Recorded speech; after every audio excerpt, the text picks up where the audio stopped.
Hello everyone, thanks for joining me again. Now our focus yesterday was on Paul's teaching in Romans 12 verse 14 through to verse 21. Important teaching about not taking personal revenge even when we feel insulted, slighted, harmed in any way by those who are not believers.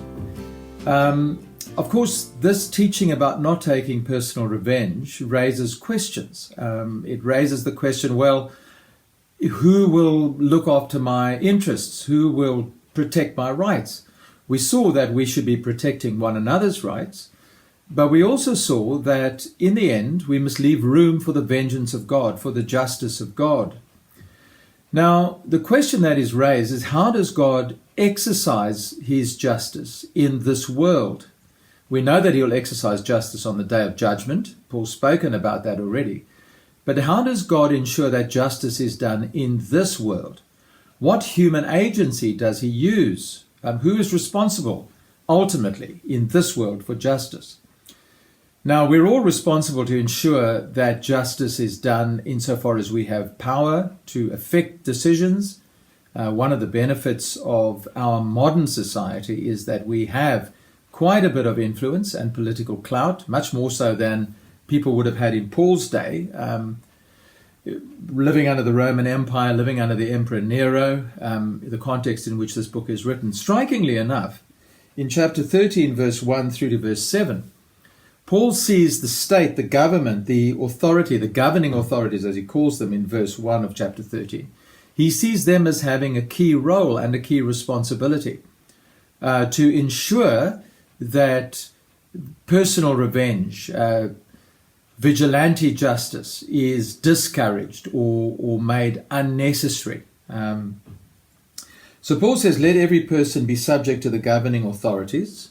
Well, that would have been quite something for the people of Paul's day, because remember, the emperor is Nero, and the general stance of the Roman Empire was becoming more and more hostile to Christians.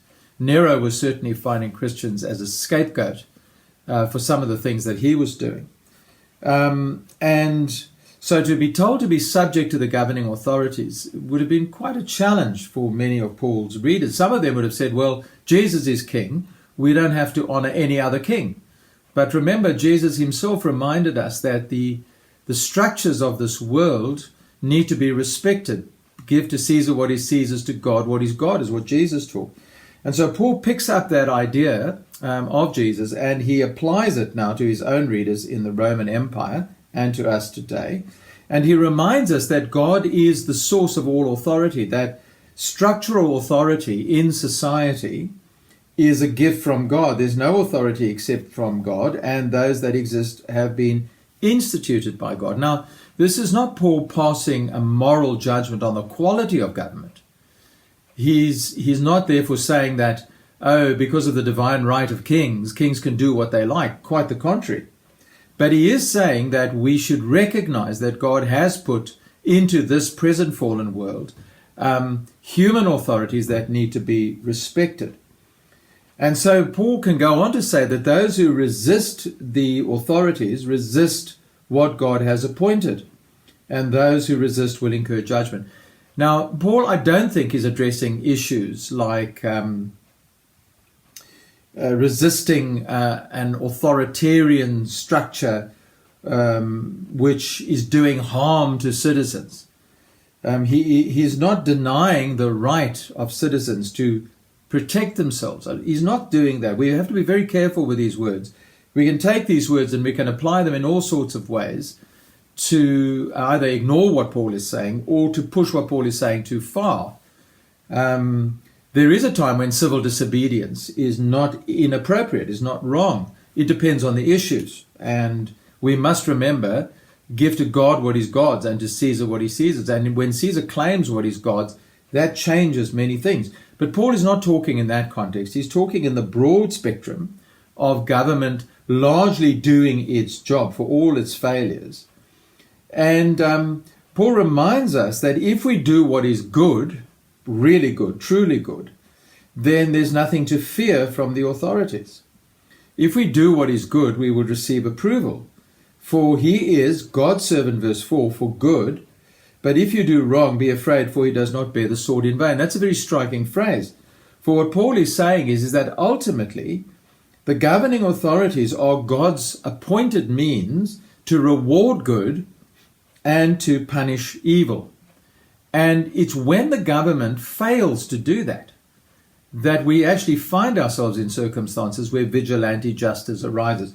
When the government either fails to punish evil or indeed rewards evil and punishes good, that's when things get topsy-turvy. Paul's not denying the reality of that in the fallen world. He is talking in broad terms about structure in general and speaking against anarchy. He's speaking against this notion that all government is bad and that government by definition is bad, and that we really should stand against any kind of authority.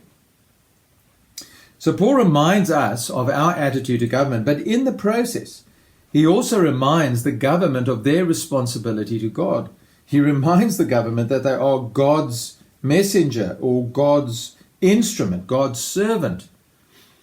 And that puts a big responsibility on government to ensure that its laws and its behavior and its conduct is in line with God's law. This is why it's so important to believe in God if we're going to have morality and justice in the world. Because if we put God out of the picture, actually what we lose is morality. We lose absolute standards. Then standards, right and wrong, what is good and bad, citizenship, all of that becomes entirely arbitrary. It really becomes the whim of the government. And when that happens, people do actually become deeply offended. So we must be in subjection, not only to avoid God's wrath, the working out of the wrath of God in this world is that when we overthrow things that God has set up, the order that God has set up, we always suffer consequences. We saw that in chapter 1, verse 18, that God's wrath is revealed from heaven in a world when people put aside God's standards and go their own way. The consequences of that are always devastating for us. But also out of conscience to God, we should honor the government insofar as we were able to do that without contravening God's words and God's law. And Paul uses some very important but very touchy subjects. I mean, in his day, it would have been a touchy subject. In Jesus' day, do we pay taxes to Caesar or not? Jesus says, look at whose inscription is on the coin. If it's Caesar's inscription, then give to Caesar what is Caesar's. That was the whole basis for Jesus' comment about giving to God what is God and to Caesar what is Caesar's. So if we owe our taxes, pay our taxes. For the authorities are meant to be ministers of God, even in the way they spend our taxes. It's good to remind the authorities of that the way tax is spent should be in godly terms for the good of the many, not for the good of the few. And we've seen, haven't we, across the world, what it looks like when government abuses that authority without having accountability to God. What we need is not no government. We need government that recognizes that it will have to give an account to God and that looks to God for the standards by which it behaves. Wouldn't that make a difference in our world today? So, pay to all what is owed to them, taxes to whom taxes, revenue to whom revenue, respect to whom respect, honor to whom honor. Now, let me go back again to something I said earlier. We recognize, and our own history has shown us, that there are times when the obedience to government flies in the face of obedience to God. And that is an exception. And at that point, we have to do what Peter and the other apostles did in Jerusalem on the day when they said, well, you must decide whether it's right to honor God or man. But given that the command that was coming to them was one that was not godly, they chose to ignore that command and do the godly thing. In their case, continue to preach about Jesus. In our case, as individuals, we need to remember that we owe authority, we owe subjection, we owe obedience, we owe respect to government. We benefit from government's activities. Therefore, we should contribute to government's needs through taxes.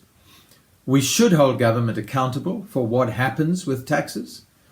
And we absolutely should never do anything, even if commanded by government, which is a clear violation of the Word of God.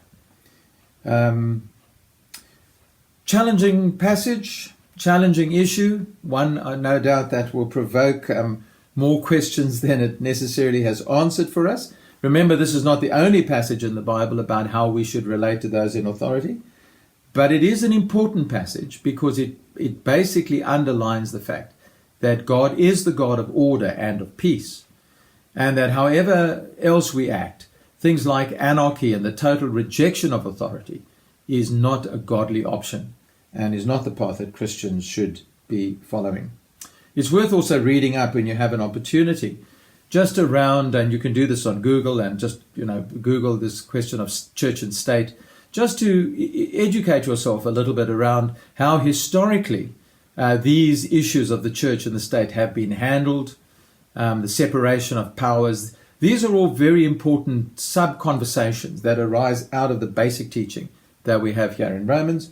For the moment, we're going to leave it there. Look forward to seeing you tomorrow as we begin to think about love for one another and how the commandments are applied in terms of personal life. There's a great passage here that led to the conversion of St. Augustine, but that's a subject for tomorrow.